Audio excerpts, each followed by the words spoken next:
Assalamualaikum warahmatullahi wabarakatuh. Untuk mata pelajaran biologi pada pertemuan 6 kita akan membahas tentang anatomi tubuh manusia. Nah, anatomi tubuh manusia itu susunannya terdiri dari bagian sistem tubuh. Yang pertama, sistem kerangka, sistem otot, sistem peredaran darah, sistem pernafasan, sistem pencernaan dan juga sistem urinaria, sistem reproduksi, sistem syaraf, dan sistem endokrin. Nah, untuk yang pertama adalah sistem kerangka. Nah, kerangka tubuh manusia terdiri dari susunan berbagai macam tulang yang satu sama lainnya saling berhubungan. Nah, jadi kalau misalkan tulang yang satu dengan lainnya itu adanya keterkaitan saling berhubungan, ya bayangkan kalau misalkan tulang itu tidak ada saling berhubungan, misalkan ada yang mengalami cedera, kita akan mengalami gangguan atau mengalami nyeri. Ya, ini terdiri dari tulang kepala ada 8 buah, kerangka dada 25 buah ya. Kamu bisa lihat sendiri di sini gambarnya. Kalau misalkan di rekaman materi saya ini kurang jelas gambarnya, kamu bisa browsing langsung gambar lewat Google ya.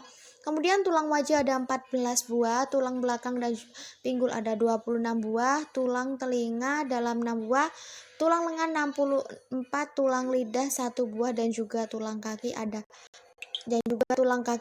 62 buah.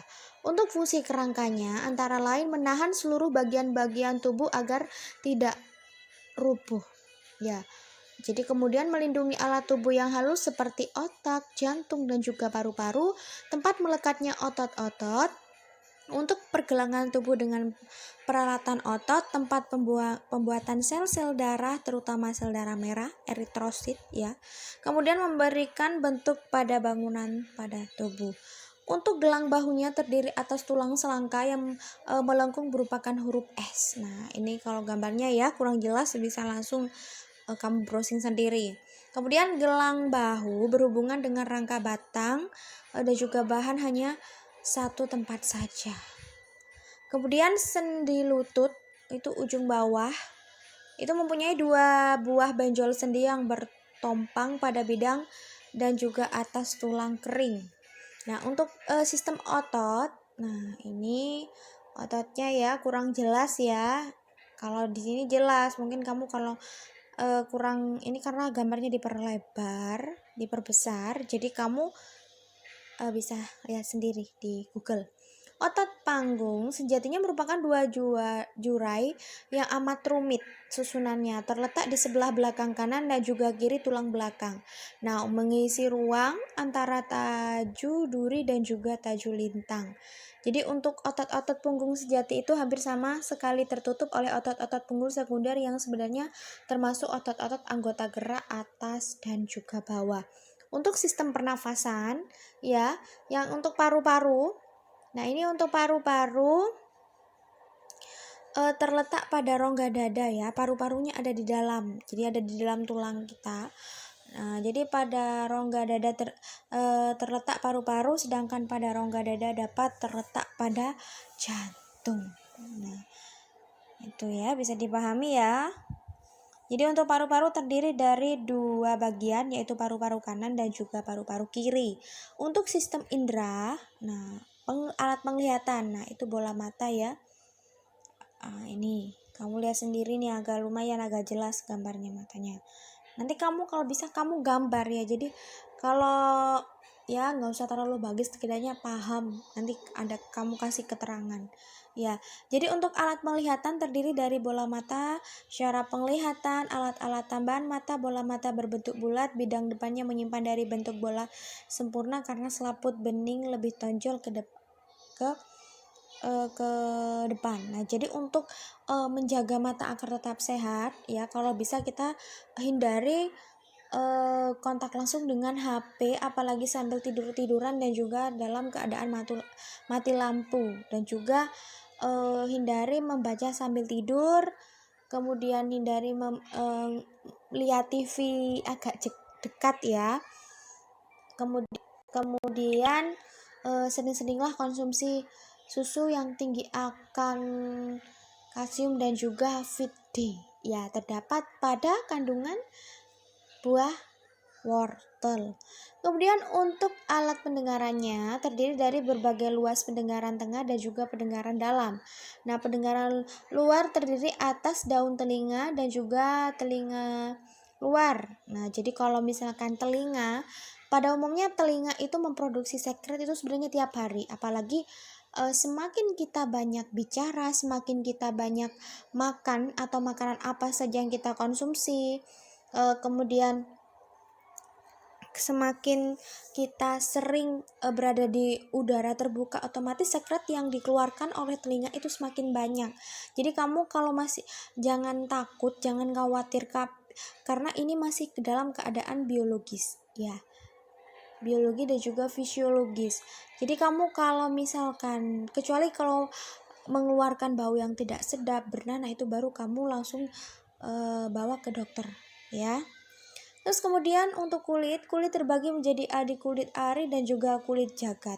Nah, untuk kulit ari terdiri atas beberapa lapis, yang teratas adalah lapisan tanduk dan terdiri ada sel-sel gepeng. Nah, jadi kan kalau kulit itu banyak macamnya ya, jadi tergantung keturunan dan juga suku. Jadi kita tidak boleh membeda-bedakan hal tersebut. Nah, tapi biasanya pada umumnya pada semua manusia pada daerah mungkin daerah kaki, tangan itu mesti ada memiliki bulu-bulu halus. Jadi kamu kalau bisa tuh tidak boleh dicukur karena itu memiliki fungsi yang dan bermanfaat sekali. Fungsinya adalah untuk melindungi kita dari benda-benda asing yang masuk lewat kulit. Ya, jadi melindungi kita dari kepanasan, melindungi kita dari kedinginan juga. Kemudian sistem pencernaan dari rongga mulut ya, jadi ada laring, faring, trakea, dan lain sebagainya. Kamu kalau kurang jelas bisa dilihat di Google. Nah, untuk rongga mulut itu terdiri dari celah mulut dan berakhir di belakang pada lubang tekak. Makanya untuk menjaga supaya mulut kalian tetap bersih, apalagi untuk daerah gigi ya, rajin-rajinlah gosok gigi setidaknya sehari minimal 3 kali atau setelah makan ya. Jadi kita nggak harus nuntut kita sikat gigi ketika pagi hari. Percuma kalau kita sikat gigi pagi hari tapi kemudian kita sampai ke sekolah kita makan makanan yang manis-manis, kemudian kan kita tambah sikat gigi. Ya, lebih baik sikat gigi setelah kita konsumsi makanan-makanan tersebut. Kemudian untuk geligi terdiri dari 2 baris gigi tertutup. Nah, setiap barisnya gigi merupakan salah satu pelengkung pada rahang dan juga agak lain bentuknya, macam-macam ya gigi. Gigi itu benar mengalami pertumbuhan 2 kali ya. Saat pergantian gigi susu dan untuk menjadi gigi tetap atau permanen. Nah, untuk lambung. Nah, lambung adalah bagian saluran pencernaan makanan yang melebar seperti kantong terletak di bagian atas rongga perut sebelah kiri dan untuk sebagian tertutup oleh alat-alat yang letaknya berdekatan seperti hati dan juga usus besar dan limpa. Jadi untuk lambung berhubungan dengan alat-alat itu dengan dinding belakang rongga perut dengan perantaraan dengan beberapa lipatan salut perut.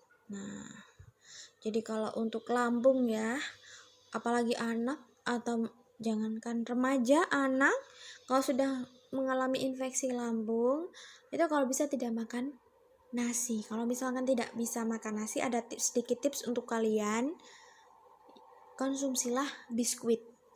Terserah biskuit coklat, biskuit pandan, biskuit mentega, terserah, sedikit saja. 1 atau 2 keping saja ketika bangun tidur.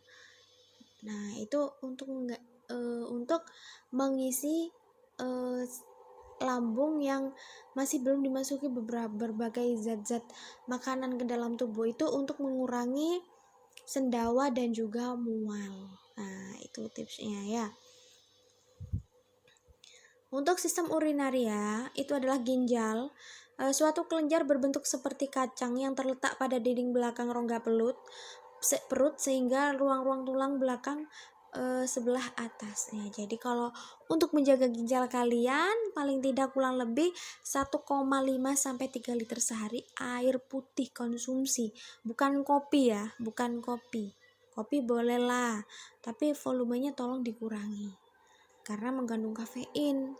Ya, apalagi hindari mengkonsumsi jamu-jamuan yang berbahan dasar ada pengawetnya.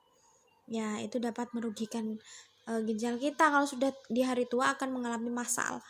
Ya, resikonya seperti batu ginjal. Kemudian kalau misalkan sebenarnya ginjal itu manusia bisa hidup tanpa tanpa 2 ginjal. Satu aja sudah cukup.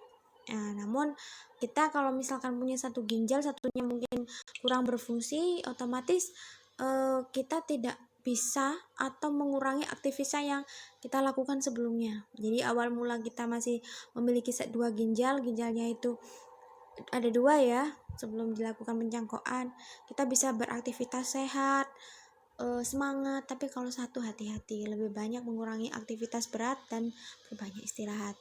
Kemudian untuk kandung kemih. Nah, kandung kemih merupakan tempat berkumpulnya semua air kemih yang terpapar dari saluran ginjal. Ya, jadi untuk kandung kemih itu untuk menampung air urin ya yang akan dikeluarkan. Jadi di beberapa jam sekali itu disimpan air urin yang telah siap untuk dikeluarkan. Nah, kandungan urin itu macam-macam tergantung apa yang masuk pada kita atau kita konsumsi. Ya, jadi kalau untuk air kemih misalkan urinnya itu bau obat, berarti kita sebelumnya pernah konsumsi obat, mungkin kita pusing atau bagaimana. Karena kemudian untuk sistem reproduksinya, alat reproduksi laki-laki, bagian pembuatan mani dan juga penyaluran mani. Jadi bagian pertama berupa kelenjar membentuk sel-sel mani dan juga buah zakar kanan dan juga kiri. Nah, ini bisa dilihat sendiri, ini adalah alat reproduksi laki-laki. Nah, untuk alat reproduksi perempuan terdiri dari indung telur, tabung rahim, liang senggama dan juga alat-alat kelamin di luar. Nah, jadi ini anatomi alat kelamin atau alat reproduksi pada perempuan, di mana di dalam reproduksi tersebut itu bisa kita mendapatkan keturunan. Jadi tertanamlah embrio yang ada di dalam, kemudian menjadi janin.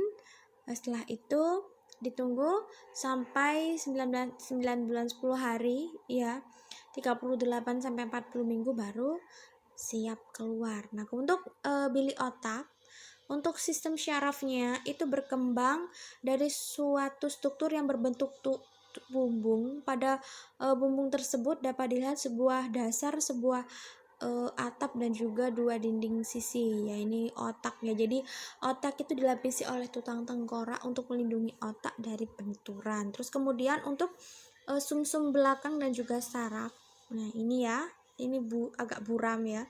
Jadi sumsum belakang menyerupai batang kelabi yang menampaknya dicorong. Jadi letaknya dalam terusan tulang belakang antara rongga tengkorak dan juga daerah pinggang. Untuk sistem endokrin, nah kelenjar hipofise adalah suatu kelenjar endokrin yang terletak di dasar tengkorak.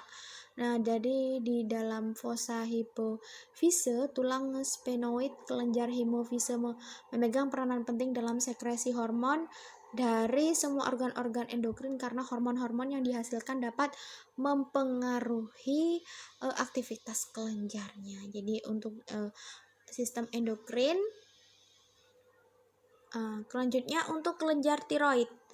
Nah, kelenjar tiroid terdiri dari 2 belah yang terletak di sebelah kanan batang tenggorokan. Nah, jadi kalau misalkan kamu praktek, kalau misalkan perawatnya bahas tentang kelenjar tiroid itu pada daerah